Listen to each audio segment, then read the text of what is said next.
अस्सलातु वस्सलामु अलैका या रसूल अल्लाह, अस्सलातु वस्सलामु अलैका या हबीब अल्लाह, अस्सलातु वस्सलामु अलैका या नबी अल्लाह व अला आलिका व अस्हाबिका या नूर अल्लाह सल्लल्लाहु ताला अलैहि वसल्लम।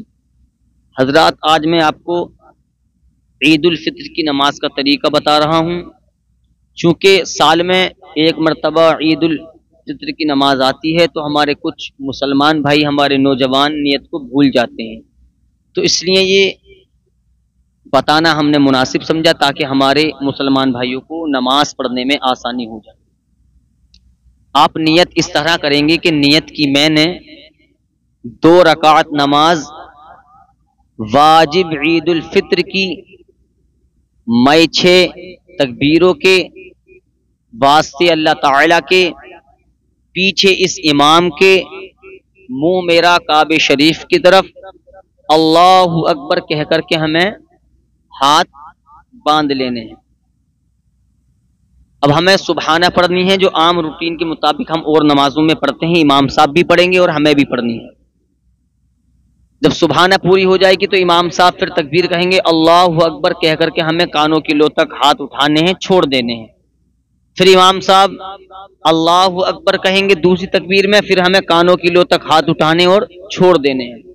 फिर जब चौथी तकबीर इमाम साहब कहेंगे अल्लाहु अकबर कह करके हमें हाथ बांध लेने हैं।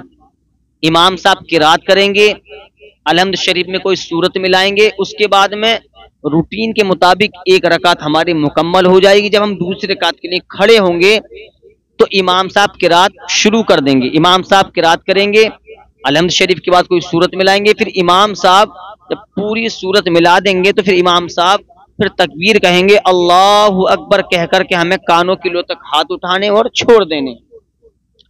दूसरी तकबीर कहेंगे इमाम साहब, फिर हमें कानों की लो तक हाथ उठाने हैं, छोड़ देने हैं।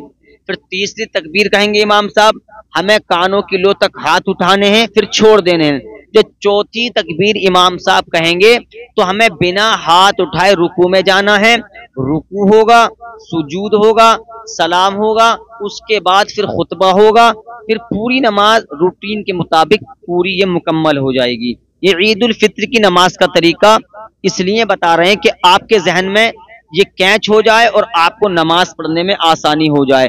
ईदगाह पर देखा जाता है कोई रुकू में चला जाता है, कोई हाथ उठाता हुआ रह जाता है। इसलिए इस वीडियो को आप ध्यान से देखें, ध्यान से सुने और ध्यान से सुनने के बाद में आगे इसको शेयर भी करें, ताकि और भी आपने इसका तरीका सीख लिया, ताकि तुम्हारे जरिए हमारे जरिए और भी इसका तरीका सीख लें। अल्लाह तबारक व तआला हम सबको इस पर अमल करने की तौफीक अता फरमाए।